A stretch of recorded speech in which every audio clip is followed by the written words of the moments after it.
Welcome back to another episode of the Pax What She Said podcast. I'm one of your co-hosts, Maggie Loney, joined as always by Perri Goldstein.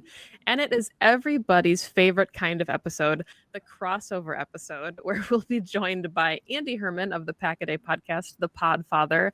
If you are listening to Pax What She Said, there's a probably 99.9% chance you already listened to Pack-A-Day.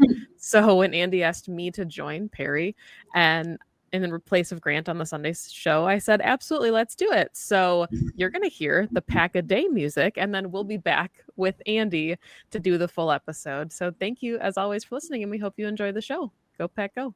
Go Pack Go. What's going on, everybody? Welcome into an all-new episode of the Pack-A-Day podcast and Pax What She Said. We are doing a little bit of a crossover episode today. I'm your host, Andy Herman, but we have two more hosts today, Maggie Loney, Perri Goldstein. You guys, it is so great to be chatting with both of you. Maggie, it has been ridiculously forever since we've had the opportunity to chat, which is unacceptable, first of all. I am so glad for a variety of different reasons. One, just because I enjoy talking to both of you, but two, because I feel like I need a little positivity in my life following that very brutal Saturday preseason game. So nobody better to talk to than in both of you. Perri, Maggie, I'm glad you guys are doing well, but tell us A, how you're doing, and B, tell us a little bit about Pax What She Said as well. Oh yeah, we're good. We're happy to be here. We love Pack-A-Day. Pax What She Said is back. We were on maternity leave, and by collectively together. Collectively, the show was on maternity leave. And like I said, by we I mean Maggie. But now we are back with our regular schedule. We'll be weekly leading up to the season, and then once the season starts, we will be back for our preview and post-game shows. So the typical cadence that you can expect from us. I cannot believe that it's 3 weeks until the start of the season, give or take. So we will be talking some real Packers football. Not that preseason isn't real, but some games with stakes very soon. Much better than the alternative of preseason football for sure, especially after this past week. But Maggie, how are you doing? Yeah, you kind of put a lot of pressure on us because you said we had to be optimistic and you don't have to provide a refreshing and positive take. And my notes are not the most optimistic and positive, but I'm sure that in true Pax What She Said fashion, we'll find some very positive things to say as we get rolling. Let me rephrase. I don't need you to be positive about the Packers. I just needed two people that I could count on, two good friends to come on and cheer me up a little bit. And getting to talk Packers with you two is going to cheer me up a little bit, even if you depress me for the next 45 minutes with very harsh Packer takes. So you still have very much the right to do that if that's what you want to do. Let's start, however, with a little bit of a positive. Let's start in that direction. Was there any positive standout player, key takeaway, anything that you could sink your teeth into and be like, okay, at least there was this one thing? I'll let either of you start. Just please give me something. Well, my standout player, I don't know if this is like a collective, was Colby Wooden. Okay. I thought for a player who is potentially at risk of losing his spot at the bottom of the D-line depth chart, I thought he had a very nice night, and I thought he looked bigger. Like maybe that's just because football hasn't been on TV, but he seemed bigger on the broadcast, and he seemed like he had really good energy, and he was always around the football. His nose was there. So to me, that he was my arrow pointing up guy, and it was cool to see because he deserves it. And he just graduated, which was very cool. I saw the Packers did that celebration for him to get his diploma. So a very good week for Colby. On a day where a lot of players did not do anything to help their cause to potentially make the team, he was one of the few that absolutely did. He put on weight this offseason to play a little bit more nose tackle along with the 3 technique as well. I think it was a very wise move. It's not exactly Bo Melton moving from wide receiver to corner, but I do think it was a very important position change for him. He's really owned it so far, and I thought that was a really great first step for him, and hopefully, again, having the opportunity to make the team and maybe even be more of an impactful player moving forward for Green Bay. Perri, who do you got? I actually had a few guys Go for it. I thought had good games, but actually my biggest takeaway, look, it was not fun to watch. For a team that has a lot of spots up for grabs, all those spots still up for grabs. But I thought the Packers ran the ball really well. I didn't think it mattered who was in at back necessarily, or I mean, we can talk about some of the offensive linemen, but generally, who was in an offensive line, like they were still able to move the ball on the ground. Obviously, their only touchdown was also on the ground. So not maybe the greatest takeaway, considering that was like the one thing the offense did exceptionally well last season. But good to see that will probably still be the case. Just to your point, if I would have told you last night, just in general, in week 1 of preseason, that they went 21 for 124 and a touchdown, I felt pretty darn good about probably how that game went overall for Green Bay. It didn't go that way. And a lot of that heavy lifting was done by Amar Johnson on 7 for 67 and a touchdown. But even though Chris Brooks' stats aren't going to look gaudy at 5 for 17, I thought he ran the ball very, very physical. I liked what he did inside. Jalen White had 2 for 16. Malik Willis had a 5-yard rush. Bonaconda had a little bit of a tougher time sledding, but overall, the run game, specifically with Amar Johnson, I did think performed at least well enough. It just everything else did not, basically. Well, they also had a few like really nice runs that got called back because of penalties. Good so point. If you're looking at like simply the run game, I mean, in any game, like those will not count, right? But I was looking more at like what are these guys doing well? And so I think if you included those, that would probably add at least another 25 yards to that total at minimum. Yeah, because there were a couple of runs that looked that they were going to be pretty nice runs that just, of course, got called back because that's the type of night that it was. Except when Adrian Cooper had a very blatant, double hold and trip on one of the very first drives, and of course could not get a holding penalty on that particular play. But no need to be bitter about a week 1 preseason game, I guess. Any other standout players for either of you before we? Yeah, go ahead. Yeah, I mean, again, the offensive line was on like both ends of the spectrum for me, but my standouts were, I guess, tied. But just the left side of the line, like I thought Jordan Morgan and Anthony Belton looked really good. They played limited snaps, but I don't think either of them let up a pressure, or if it was like one between the two of them. And for a first round pick who you like really hope is going to play, and left tackle is not like a lock in my opinion. I know people are very high on Rasheed Walker, but I think if Jordan Morgan looks like a kind of a lockdown guy in this preseason, like he could give Rasheed a run for his money. So he could be trade bait. Maggie and I have talked about that offline, Rasheed Walker. So I thought it was nice to see A, the first round pick, and B, the guy you just paid to come in, like paid a lot of money for, look the part. I'm going to go with a couple other ones. First of all, this is kind of copying you a little bit, Perri, for sure, but I do want to specifically shout out Amar Johnson as well. I thought he was definitely one of the bright spots, and no breaking news here. He had the touchdown. He had the biggest play of the day. But just, again, you see his physicality and the size that he has, but he's also got that great speed. He bounced off of that one tackle and then was able to take it to the corner. Shout out Sean Clifford as well for his biggest play of the day, the block on that run. But I thought still he looked good. In very limited time, but he made the most of it. And then Barron Sorrell as well, for a player that, for me personally in camp, has been very difficult to gauge where he has been at. Like certain plays, it looks like he's there, and then other times there just hasn't been a whole heck of a lot. Kind of had a very rookie Kingsley and Igbari sort of feel to it of like, there's something there, but it's not going to be super impactful from day one. There might be some plays here or there. But I thought last night he looked really good, again, in limited action. But overall, I was pretty excited about that as well. So my two takeaways, or my standout players in this case, were Amar Johnson and Barron Sorrell. Yeah, I did think it's funny because as I was watching the edge rushers, there were times where it felt like Brenton Cox was like the leader in the clubhouse to be edge 3, and then Igbari would have a couple nice plays, and Sorrell was getting a ton of love on the broadcast, and I thought he had a really nice showing for his like debut. So I know that you don't want to be relying on necessarily your undrafted edge pieces to come in and have like a really big role, like a Brenton Cox, but I did think that all 3 of those guys had really nice nights behind Rashawn and LVN, and felt like Aaron Mosby was kind of falling behind in that a little bit. Would totally agree with that. And I thought Igbari had a nice night as well. So a good showing overall for the defensive ends, and for those guys that are trying to battle for not maybe as much roster spots as definitely just the pecking order behind LVN and Gary. I thought those 3 at least made it very interesting for what that's going to look like moving forward. All right, of course, now that we got the good news out of the way, and some of the players that actually did play well and that we had some positives for, this doesn't have to be a player, but I'm really curious for you guys, what I'm just what pissed you off the most about this game? Whether it was you're frustrated by, disappointed by, what as you were watching this game were just like, I can't do this right now.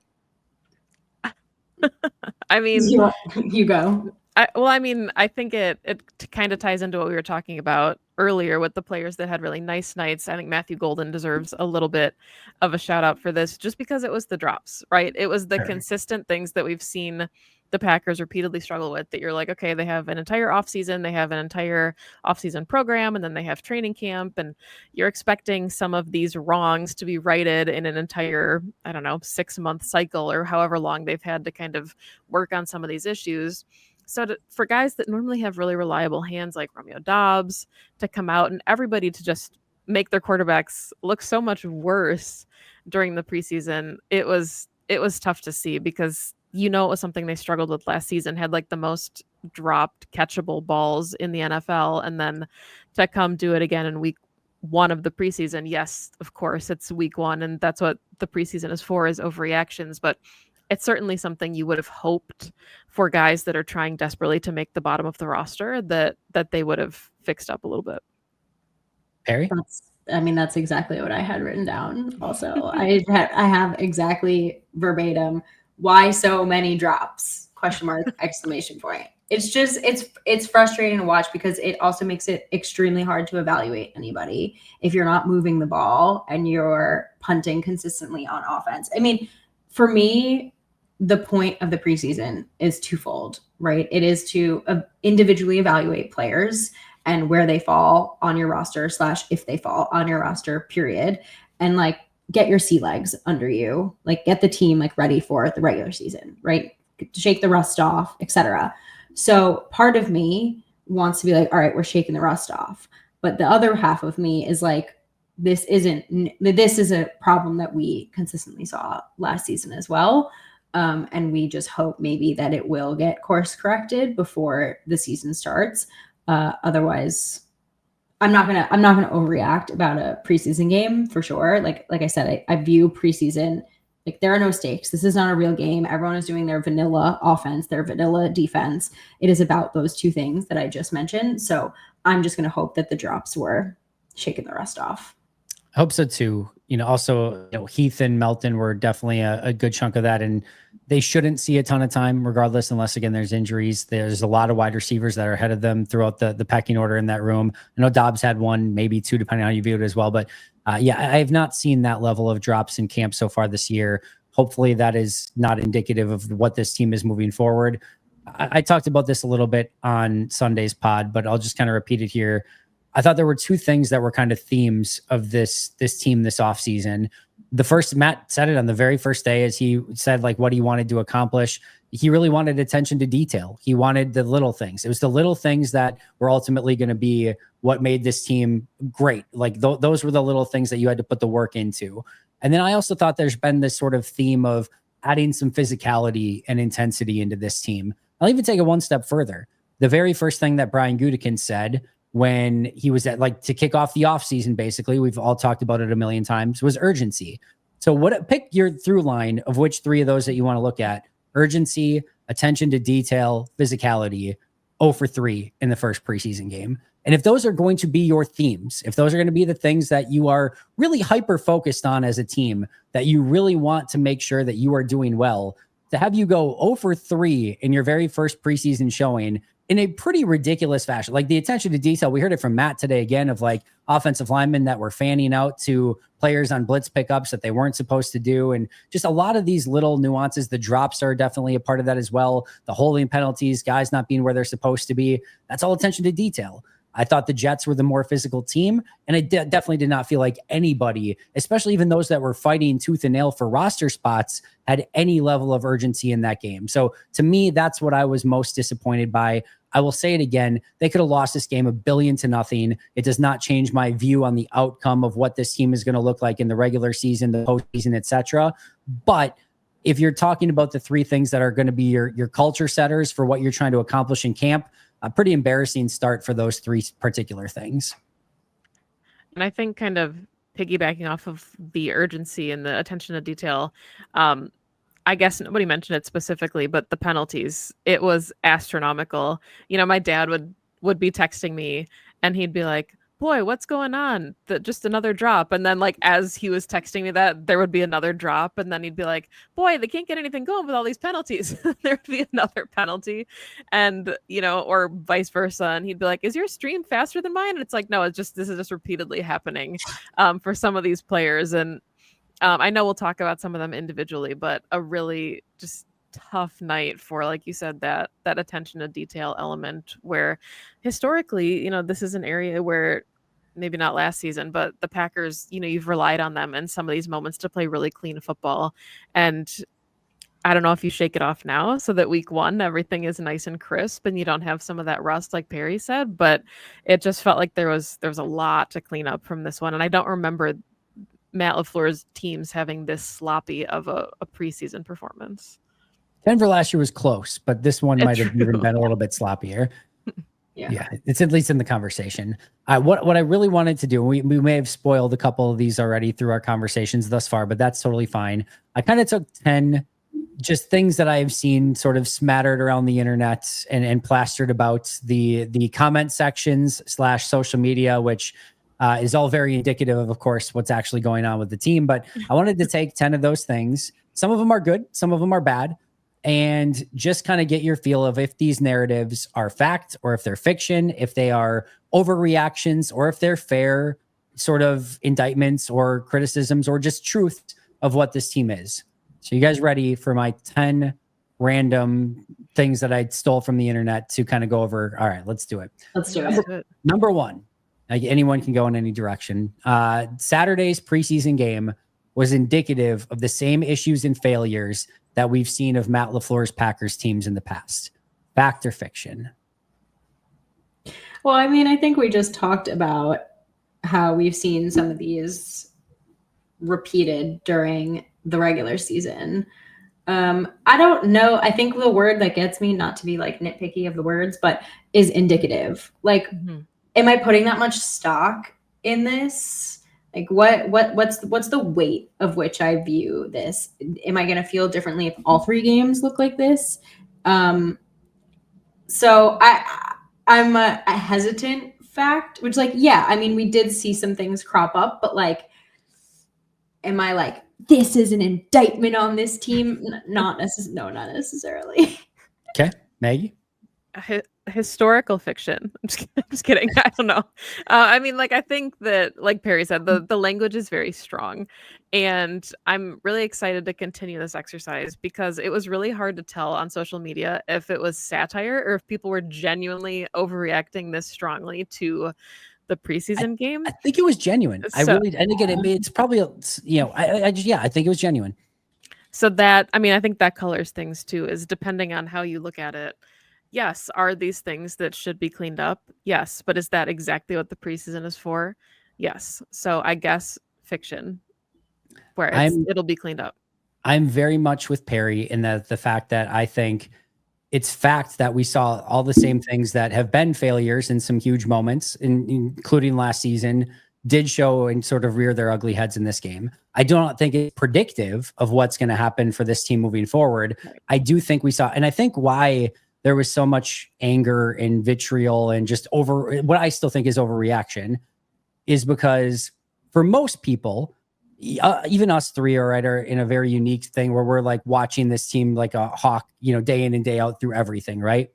And for me, I'm very much in the fact of I get to go to rookie mini camps and OTAs and training camp and family night every day. So this is not like the first time I'm getting to see the 2025 Green Bay Packers. For the vast majority of people, the last time they did or saw or whatever, anything with the Green Bay Packers was 3 consecutive losses to Minnesota, Chicago, and Philly, where we saw a lot of the mistakes. And their first introduction to the 2025 Green Bay Packers was this, which was really crappy to watch. There's no 2 ways about it. There's not any there's not a lot of positives to take away. We went over the ones we could as best as possible, but that was a pretty ugly performance overall. So I think when you see that, that's why people are so upset, is because you saw it last year. Then like that, it's almost like that mind thing where it like just kind of closes the gap on you and automatically, and you're just kind of connecting the dots where nothing else happened in between. And now all of a sudden we fast forwarded to preseason and now it's the same stuff again. I don't think that's predictive. I do think that's why people were so upset, is because the same themes that eliminated this team the last time they saw them play were the exact same themes that were so ugly in this particular performance. If that makes sense. No, totally. Yeah. All right. Number 2, the issues in Saturday's game are a preview of what's to come in the 2025 season. So I think we're all on the same page on this one. Maggie, I'll let you kind of say what you were just saying and kind of go in that same direction. I just don't want to be the first Packers wide receiver to drop a pass in week 1 of the regular season. I'm just going to say that. Especially at home. At home, like if there's an early drop in that game, the boos might get very loud very fast. But yeah, it will not be pretty. But yeah, no, I mean, I think does this preseason game show you exactly where you still need to work? Yes.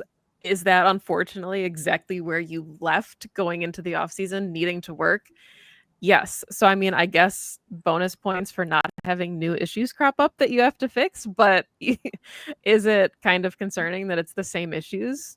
Yeah, probably something to continue working on in these last 2 games. And like I said, I think it'll be cleaned up by week 1, but I don't want to be the poor guy that goes out there and makes the first blunder for this poor team.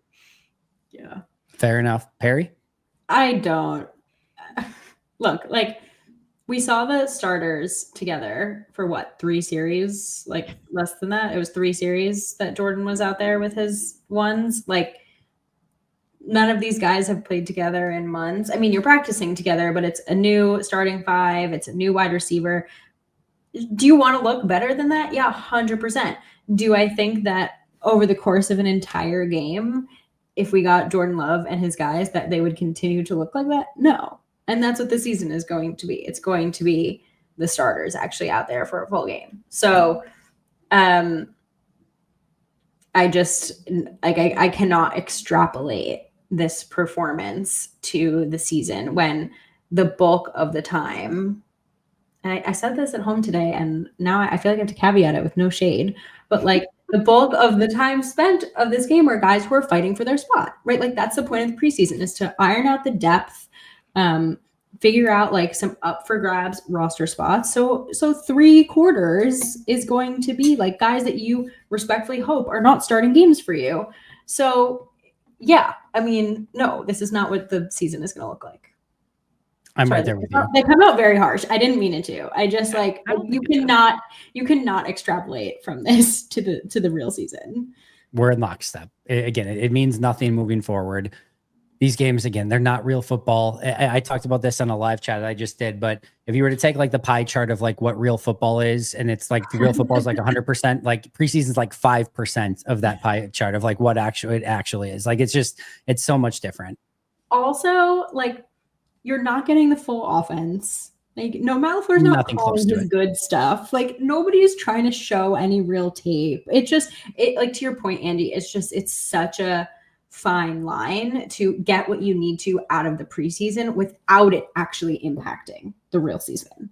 Like they're actually trying to not have it bleed over while getting some like useful, valuable information out of it. That's how I view preseason games. Maybe I'm wrong, but that's why I don't like put this on like to week 1. This was a tweet from Kurt Benkert, former Packers quarterback, of course. He said, quote, "The tough part about watching Packers preseason football is that the philosophy is running base generic plays with zero help scheme-wise. There's nothing to actually help the offensive players have an advantage like they would in a normal game. It makes it hard to evaluate. Meanwhile, there's other teams that are absolutely dialing it up and airing it out with different splits, motions, everything. It's just like playing 2 different games, and it's a complete waste of time philosophically, in my opinion." There you go. That's from Kurt Benkert, former Green Bay Packer. I don't think it's, again, indicative of anything that's going to come this upcoming season. Even if the Packers go out to have like a 4-13 season, something terrible, I don't think this would have been like, oh, we should have known from that very first preseason game. It'll be its own set of issues that hopefully we do not have to deal with. All right, number 3. Matt LaFleur cannot get his team prepared for games, and he should be on the hot seat. True or false? Are people actually saying that? Oh, very much so. Very, very much over so. a preseason game? I got my first fire LaFleur tweet 4 minutes into the first preseason game this season. So yeah, we're definitely there. Yeah, we gotta take a beat. Like I'll take this one. I'll take this one. This is from Bill Huber's offseason article. I think I say Bill Huber's the one that said Matt LaFleur's on the hot Yeah, seat. this is from Bill Huber. He said, screw Matt LaFleur, fire this guy. I mean, I'm just kidding. He did not say that. This is from his article in the offseason. Of 204 coaches in NFL history with at least 50 games on the ledger, LaFleur ranks 13th all time with a 670 winning percentage. Of the 12 coaches ahead of LaFleur, 8 are in the Pro Football Hall of Fame. LaFleur's winning percentage is better than that of Hall of Famer Tony Dungy and future Hall of Famers Andy Reid and Bill Belichick. With a 67-33 record, he's 34 games above 500. That's tied with Hall of Famer Hank Stram and ahead of Hall of Famers Bill Walsh and Marv Levy, among many others. So the answer is no. Matt LaFleur would have to have a very catastrophic season to get canned or anything like that. If it was a situation where, everyone's healthy and they have a very bad season, yeah, he's on the hot seat. No question about it at that point in time. Things would have to get so catastrophically bad for there to be a termination or for it to be like in the ether. Like, I just hope Packers fans realize, like, we should not even be remotely wanting any, because if Matt LaFleur is gone or like there are serious hints of like, is he going to be back or not? We're talking about like a 4-13 season, maybe 5-12, maybe worse, maybe 3-14. And it would be a very, very brutal 2025. So nobody should be having their fingers crossed that LaFleur is on the hot seat this upcoming year, because it would be a very frustrating 2025 to say the least. I just think people do not give him the credit that he deserves. And I don't know if it's because like national media don't really recognize him, or like if we just have like these crazy expectations that don't exist. But like Matt LaFleur is a very, very good head coach. He is, like you just said, one of the best. And football is a very difficult sport. So to have a winning record like that, like, yes, we have had some tough playoff losses, but like, come on. He would have his choice of whatever open position that there was. He would probably create some openings. Sincerely, I'm totally with you. Mm-hmm. All right, I think we're Maggie. Anything to add, or are we all in lockstep on that one? Do you want to fire? Yeah. No, the only thing I was going to say is I think that he's just in a really delicate position where, like Perri said, he doesn't get the credit he deserves because he's always like a reflection of someone else. First it was Aaron Rodgers that made him this way, and then it was like, what's he gonna do with Jordan Love, and he has a really good supporting cast now, and it always felt like he would like clear the bar and then somebody would move the goalposts again. So and then if we're seeing any sense of struggle, like even minute little struggles, it's like, oh well, there you go, that's it. It just feels like Matt LaFleur has like this really high bar to clear for some people, and there's always an excuse why he's like players are making him look better than he is, or he can't get his guys ready to play if there's something that happens on the field that he can't control. Yeah, so like when they're doing well, it's not credit to him, but when they're doing poorly, it is it's his fault. Yeah. And I do think this is like classic, like coach and quarterback and some GM as well, of like when things are good, they do get, but to your point, like Matt doesn't seem to get the credit when things do go well. So I do think it is a little bit different for sure. I definitely do not think he's got the credit that he's deserved over the course of his career so far. I think he would also be probably the first to tell you that he understands what the expectations are in Green Bay. And he understands that a part of this comes with the gig. And now it's still up to him to go out and win that Super Bowl and put his name up on that list of, hey, it's great to have the regular winning percentage, but you have to add that trophy to your name as well. And hopefully you can go out and do that. And then kind of just shut up everyone, which would be, on that specific topic would be nice. All right. Next, number 4, the depth, especially on the offensive line, is a bigger concern than anticipated. I say fiction to this. Okay. And I say that because, Rasheed Walker wasn't playing, like Perri said. We don't know what the severity of that really is at this point, but your starters theoretically are Rasheed Walker, Aaron Banks, Elton Jenkins. You've got Sean Ryan in there, and then Zach Tom. You've got Anthony Belton, who comes in and could play either interior guard spot. We saw him play a lot of right tackle in the preseason game. So you've got potentially a backup swing tackle there. That is 6 for you. I know that I thought Monk had a really difficult night. And I think that's upcoming, so I don't want to get too deep into that. But I thought Donovan Jennings had a really, really nice night as another, depth piece. So looking And at, Jordan Morgan. yeah, absolutely. And he, again, he could be the right guard, he could be left tackle. He's immediately in there. So you're talking about 7 guys that are really talented football players that potentially could be starters elsewhere. Like if Rasheed Walker were to win the left tackle job, teams would want a guy like Jordan Morgan to start for them if he didn't win the right guard job.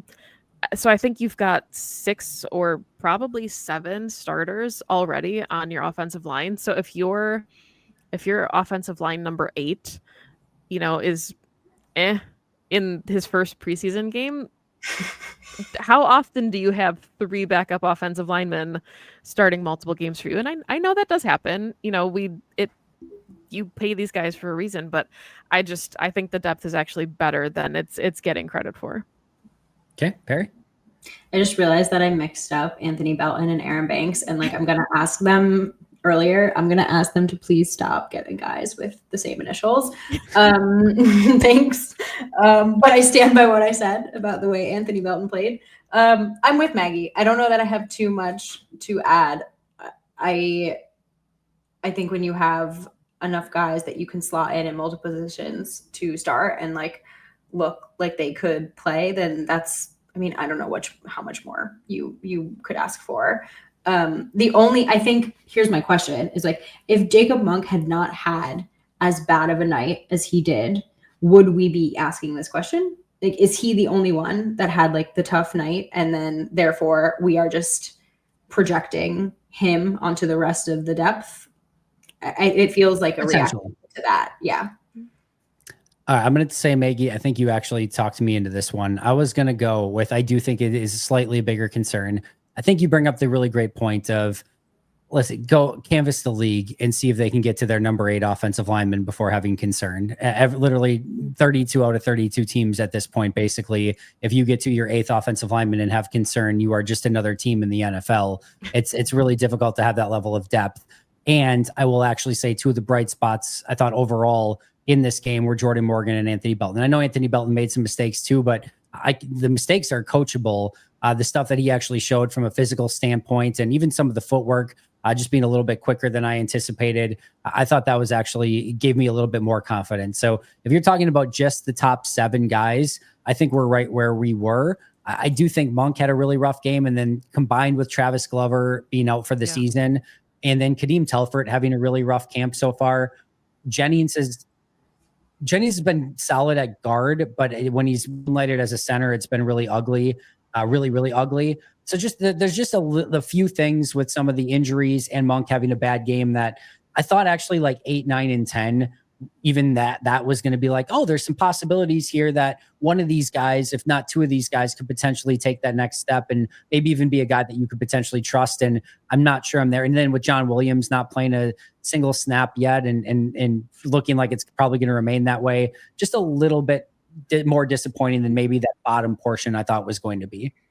I genuinely thought Travis Glover was a roster lock, and that was. So I think that kind of furthers your point too, that you're looking at a really solid depth piece that now the Packers don't have. So that would have put you down to even O-line 9, right? You're talking about the last lineman potentially to make the roster, and now you're looking at 2 with him missing. Yeah, no, I think that's fair. All right, number 5. It's a preseason game, and it means absolutely nothing. Because there's a lot of people that are just saying that too. I've frankly said that. I think most of us, or a couple of us at least, have said it as well. But it's a preseason game. It means absolutely nothing. We shouldn't put any stock into what we saw. Not nothing, but I definitely lean closer to this one for sure. I think I've said why. You can't say nothing, right? They play these for a reason.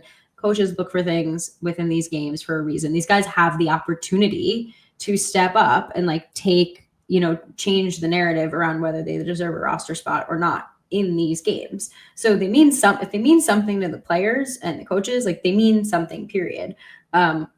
I just don't think these big picture statements are match what these games mean.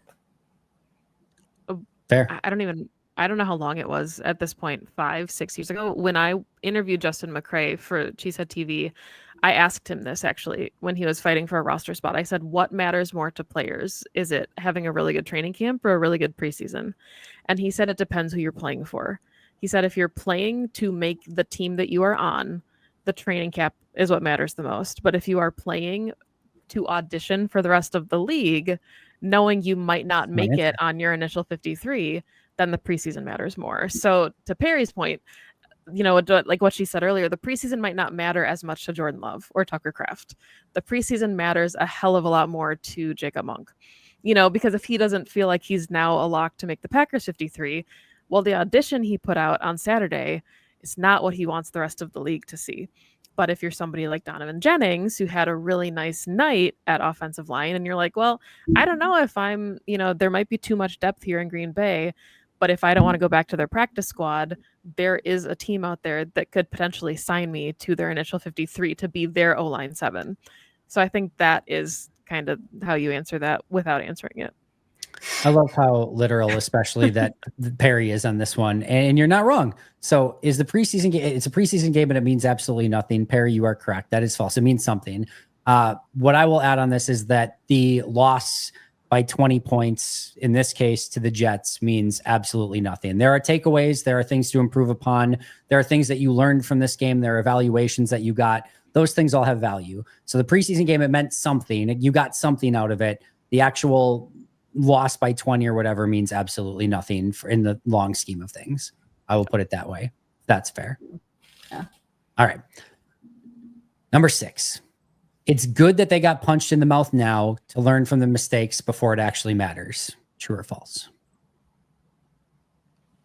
I think you can't say that the preseason doesn't matter and then say it was good that they got punched in the mouth before it matters. Does that make sense? Like, you can't say that the punch mattered. You can't have the benefit without the downside. Yeah, I think that's a fair answer. Is it getting punched in the mouth though to lose 20? What is it? 20 to 3? No, they scored 30 to 10. 30 to 10. Okay, whatever. 30 to 10. I'm not gonna lie, I stopped halfway through the fourth quarter. You were the smart one of us. But sorry, I should not admit that. But if the fact that the score doesn't matter, how much they lost by doesn't matter, that's not what we're looking for, then you can't say they got punched in the mouth. Then you can comment on the urgency, which we have, right? You do not want to come out looking like that, period, whatever game it is. But punched in the mouth seems dramatic to me. I think there's a modicum of truth, and I guess I'd rather have it happen now than in the postseason. I think your logic is sound, Maggie, in that you can't have it both ways. You can't have your cake and eat it too. It can't mean nothing, but also you get something out of it. But I think that's exactly what coaches do. I think they understand that they didn't exactly scheme this up or do the right thing, but they're damn well going to use it as motivation this upcoming week as you get ready for, Indianapolis and joint practices and just resetting the tone and things like that. So I actually don't hate that this happened overall and that it was the first preseason game. I think the coaches can spin this one to get something out of it, even if again there maybe wasn't that other side of it. So I'm going to say there is a level of truth to it, and we can agree to disagree, which is very, very okay as well. All right, McCole Hardman lost himself a job in this game. True or false? Okay, of all the takes, this is the first one that I'm like, that's a fair take to make. Okay. McCole Hardman was not signed as a roster lock. He was signed as a low risk, potential high reward. But if it turns into nothing, it doesn't really matter. That's what signing this was. He has bounced around. He's contributed to other teams, but he's also been cut by other teams for various reasons, including the Jets, which I heard that was his former team. And he did not have a good performance. You are looking for, we added you on this tiny little deal to see if you can have some level of value and benefit to us. And if they don't see that, then they're not going to keep him. They have enough wide receivers in that room. Yep. You are fighting a crowded room. You muff a punt. So you're brought in to do kick return, special teams. You muff a punt. You drop a very easy, wide open pass. So what were you brought here to do? obviously if he has 2 more games where things turn around, then that like changes things. But if this is like what he is, then no. I mean, he's probably not going to make the team.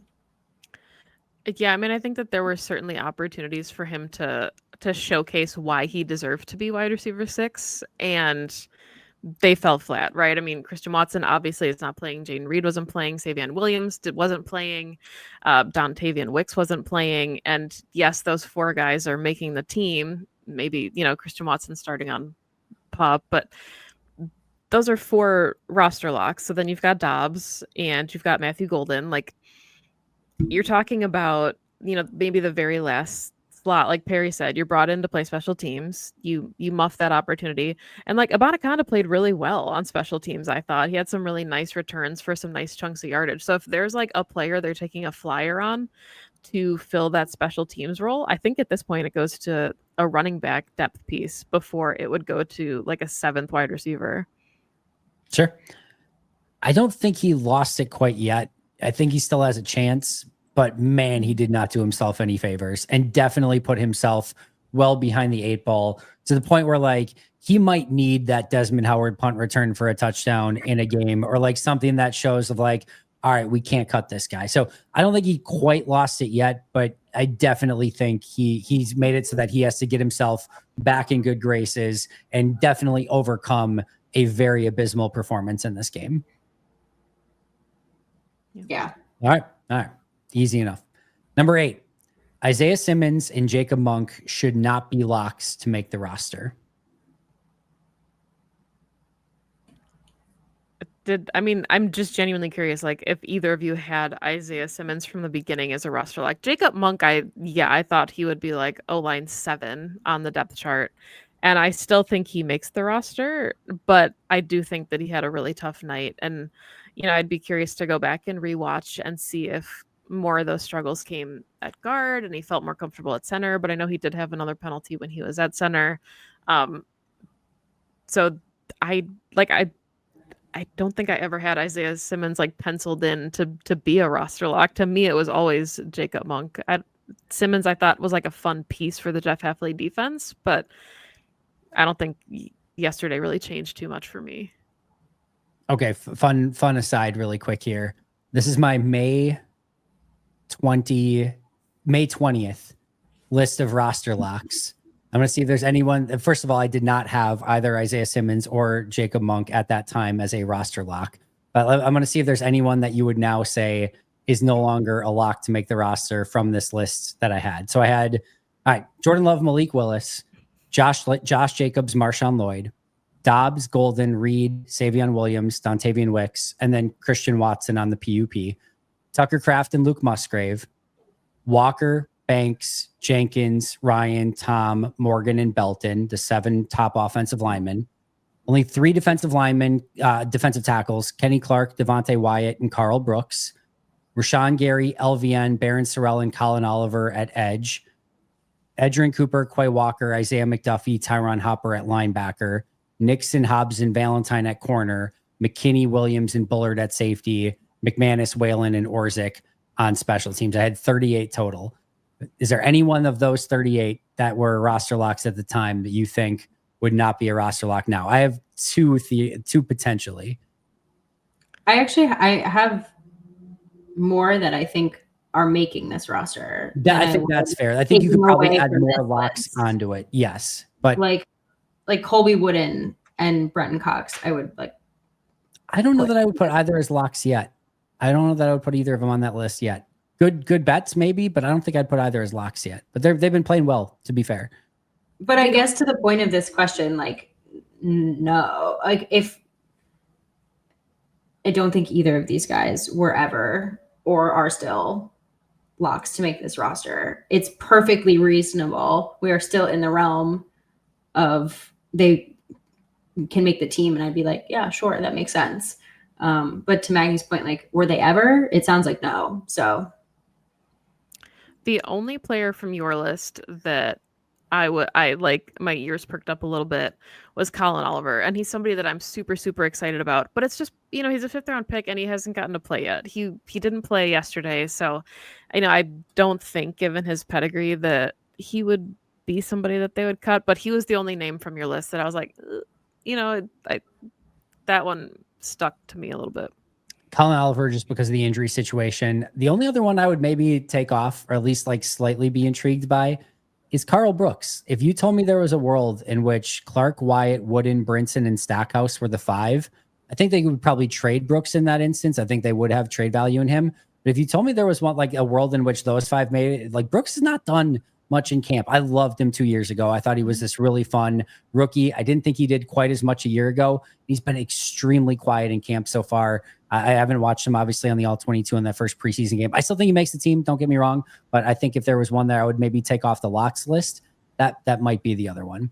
All right, but going back to just the 2 players we were talking about, I don't think either of them are locks. I did get to the point like coming in where Josh Jacobs called him a unicorn, and Xavier McKinney said something to the effect of like, he's going to have a major role in this defense, meaning again, Isaiah Simmons here. And I think he is pretty close to a lock on like from a special team standpoint. He was the top gunner on the punt team.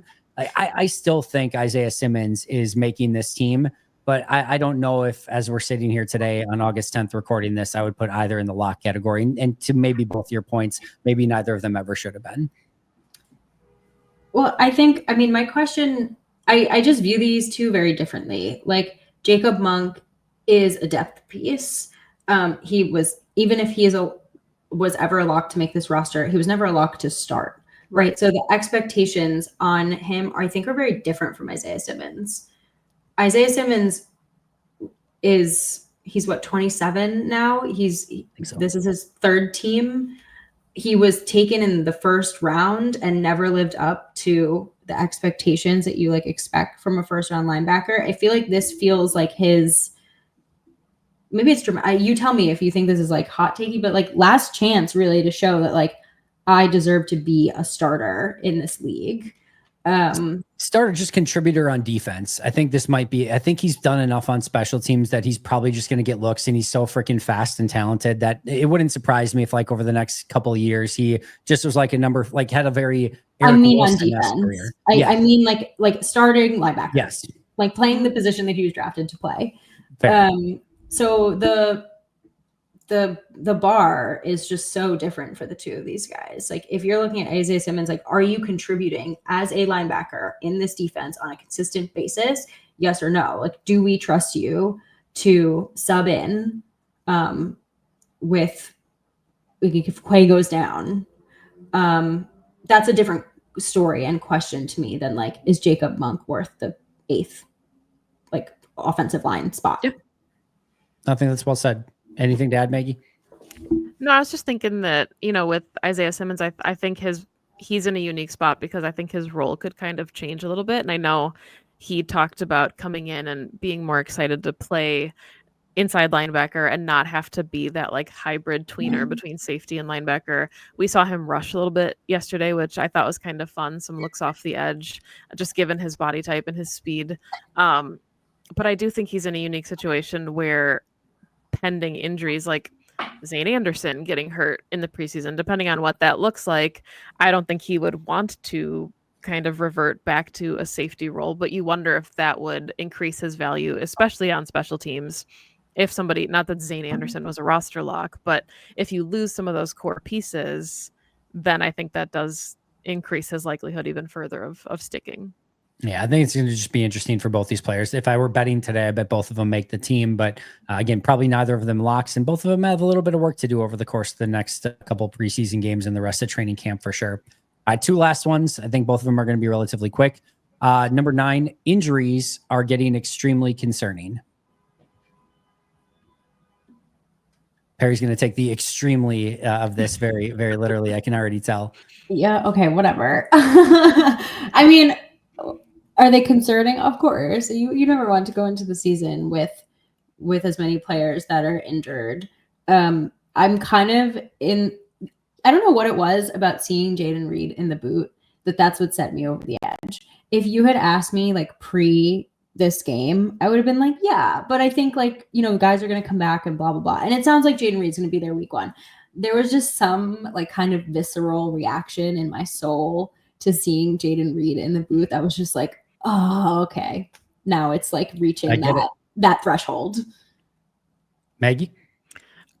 I mean, I think it, again, like, not that you want any certain position or player to get injured, but, you know, Corey Ballantyne coming in and getting hurt, it stinks for him because he genuinely felt like he had a path to the roster. He was already on the roster last season, and, you know, the cornerback room, the depth there is not necessarily incredible. Some of the guys have been having rough camps, so I think from that aspect, it's tough to see these guys get hurt. Just mentioned Zane Anderson, obviously, but I don't know, you know, like Perri said, that I would call it concerning yet, to the point that, you know, we think the starters outside of the ones we already knew about, like Christian Watson's not going to play week 1. We knew that, but the guys that we expect to play should be out there and healthy.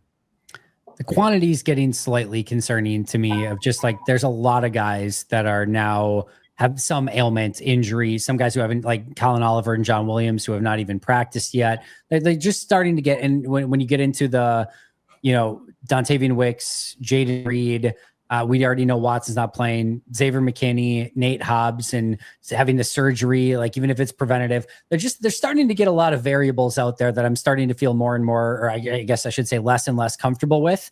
And that's where I'm at.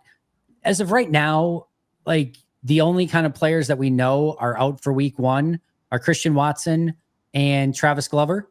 And it probably is seeming like John Williams is probably in that conversation as well. Not that it matters a ton, but like outside of that, there's nobody that we have any real confirmation on that is in real danger or for sure is going to miss week 1. And so I'm buoyed by that. I am having a little bit of confidence overall in that. If we start getting more of these and we get into start being like, yeah, like some of the key starters are going to be missing against Detroit, and then you have a game 4 days after that against Washington, I start getting a little concerned very quickly. But I'm hopeful right now that it's mostly going to be players that are just missing the rest of camp and preseason and not actually going into week 1. Yeah. All right. Last but not least, the big one. Amar Johnson put himself in contention for a roster spot with his performance on Saturday. Yeah. I think absolutely. Like, there's always like a preseason darling, and you could make the case that he is starting his campaign to be this season's preseason darling, because we know, unfortunately, for Marshawn Lloyd, that he's just continuing to deal with injuries. He didn't get to play and put tape out there. The Packers, I think, to your point earlier, Andy, you mentioned like Chris Brooks seems like a roster lock. That's how he feels. He played pretty well. Emmanuel Wilson had a nice season last year as the tandem to Josh Jacobs, but I wouldn't call him a roster lock. He wasn't on your list of roster locks. And then you've got like Jalen White, Israel Abanikanda, like you mentioned earlier, that is more of a special teamer who's looking to get some opportunities.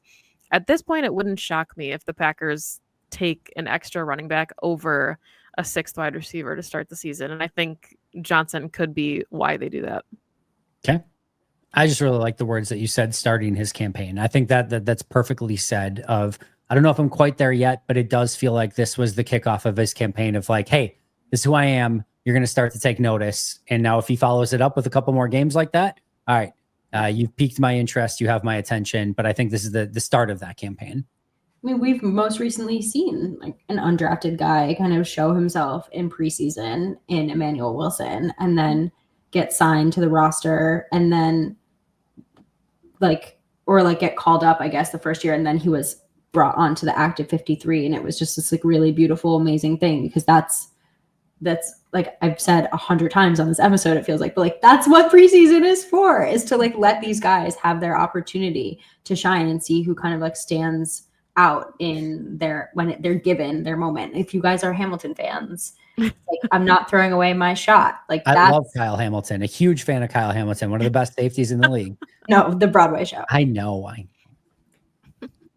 That's what, well, Andy wrote it, but that's the song that I think of for this. Like this is your shot. Don't throw it away. And yeah, he was that guy from this game.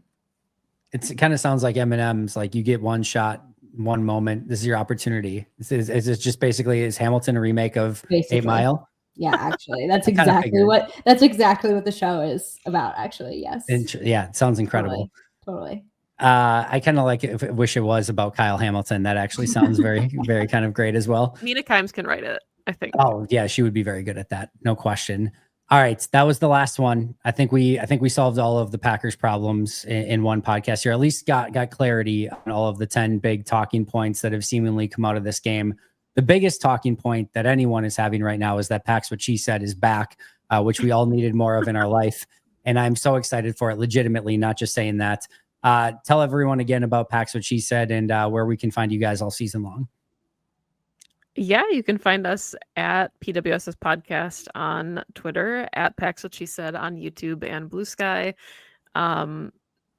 That's where we are going to post everything on YouTube. If you're watching this, please just, hop on over to the Pax What She Said YouTube and give our video a thumbs up, even if you've already heard everything we have to say, because we appreciate it.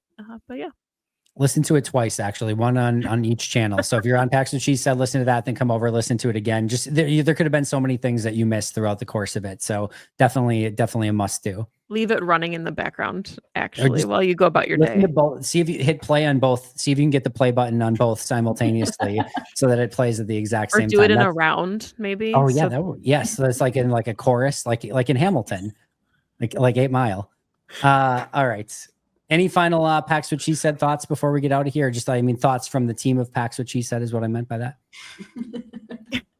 No, I think all of our thoughts have been spoken. I think what I should try to do is write a screenplay of Hamilton based on what our conversation has been tonight and see how close I can get to the actual Hamilton screenplay. I would love to see you try to write a historical rap. I was a history major. Perri Goldstein. And I would stand by that statement and say I would love to see you write a historical rap. You know who I think should do it is Tom Grossi, who taught history to children. There we go. The biggest thing I remember about Alexander Hamilton, or the only thing I remember anything about it, because wasn't that the thing with like Aaron Burr? Didn't he play safety for the Ravens? That's what I remember. You're thinking of Alexander Madison, and he was a running back for the Vikings, is what you're thinking. Right. Yeah. All right. That's enough of us for everyone's sake at this point. Follow her at Perri_Goldstein, at Maggie Loney, right? But on Blue Sky, correct? Maggie J. Loney. J. Loney. Yeah, I got there eventually. At Andy Herman NFL, Blue Sky, or on Twitter. You're on Blue Sky as well, Perri Goldstein. Same handle on both? Yeah. I'm on both. That's the way to do it. All right. Appreciate you guys. Thank you so much for doing this. Again, everyone check out Pax What She Said all season long. Pack-A-Day Podcast. Follow both of them. Like, subscribe, comment, give those 5-star reviews. We appreciate that a ton. I'll be back with Perri in a couple weeks. Of course, I'll be back here tomorrow, and Pax What She Said will be back very, very soon. But until next time, and as always, go Pack Go. Go Pack Go.